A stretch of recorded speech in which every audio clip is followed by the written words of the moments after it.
ইসলামের 5টি স্তম্ভের মধ্যে একটি হলো হজ। এই হজ পালনের জন্য প্রতি বছর সারা বিশ্ব থেকে মানুষ সৌদি আরবের মক্কা ও মদিনাতে একত্রিত হন।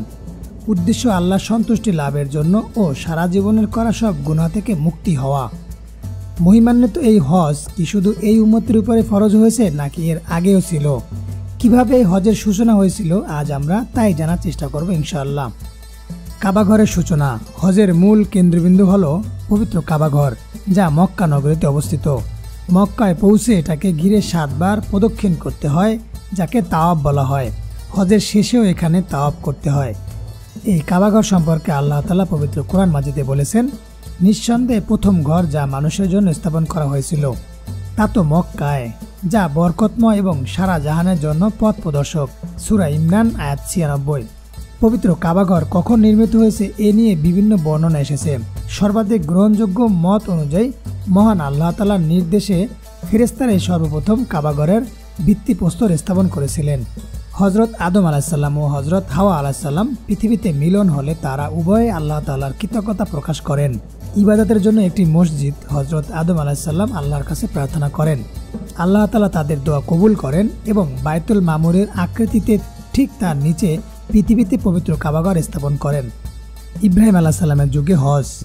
হযরত আদম আলাইহিসসালামের যুগে কাবা নির্মিত হলেও নূহ আলাইহিসসালামের যুগে হওয়া মহাপ্লাবনে তা ভেঙে যায়। ইব্রাহিম আলাইহিসসালাম ও ইসমাইল আলাইহিসসালাম তা একই স্থানে পুনর্নির্মাণ করেন। এরপর আল্লাহ তাআলা ইব্রাহিম আলাইহিসসালামকে জিবরাইল আলাইহিসসালামের মাধ্যমে হজের পদ্ধতি শিখিয়ে দেন। তারপর তারা সেই অনুযায়ী হজ পালন করে। একদিন ইব্রাহিম আলাইহিসসালাম স্বপ্নের মাধ্যমে তার প্রিয় বস্তুকে জবাই করার জন্য আদিষ্ট হন। ইসমাইল আলাইহিসসালাম তাতে সম্মতি জ্ঞাপন করেন। পরে তাকে জবাই করার জন্য চেষ্টা করা হলে আল্লাহ তাআলা তার কুরবানি কবুল করে নেন।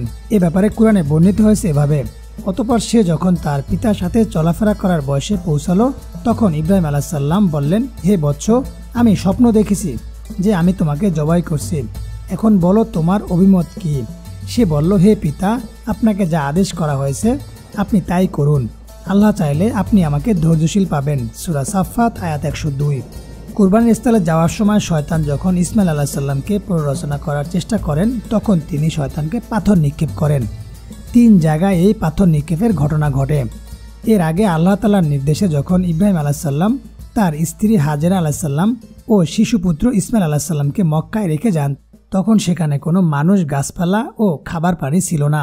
হাজেরা আলাইহিসসালাম তখন পানির খোঁজে এক পাহাড় থেকে অন্য পাহাড়ে দৌড় দিয়েছিলেন। আল্লাহ তাআলা হাজেরা, ইব্রাহিম ও ইসমাইল আলাইহিসসালামের এই চেষ্টা ও কোরবানিকে এতই কবুল করেন যে তাদের প্রতিটি কাজকে হজের কার্যাবলীর অন্তর্ভুক্ত করে দিয়েছেন। প্রাক ইসলামী যুগে হজ। হযরত মুহাম্মদ সাল্লাল্লাহু আলাইহি সাল্লামের জন্মের আগেও আরবরা হজ পালন করত।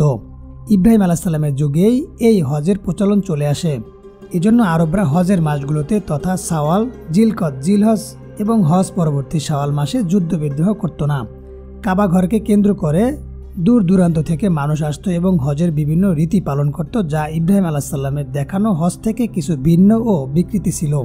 তারা সাফা মারা পাহাড়ে এবং কাবা ঘরে মূর্তি রেখে পূজা করত, উলঙ্গ হয়ে কাবাঘর তাওয়াফ করত। মহানবী হযরত মুহাম্মদ সাল্লাল্লাহু আলাইহি সাল্লামের যুগে হজ। বিশুদ্ধ মত অনুযায়ী আল্লাহ তাআলা এই উম্মতি মুহাম্মাদের উপর 9ম হিজরিতে হজ ফরজ করেন।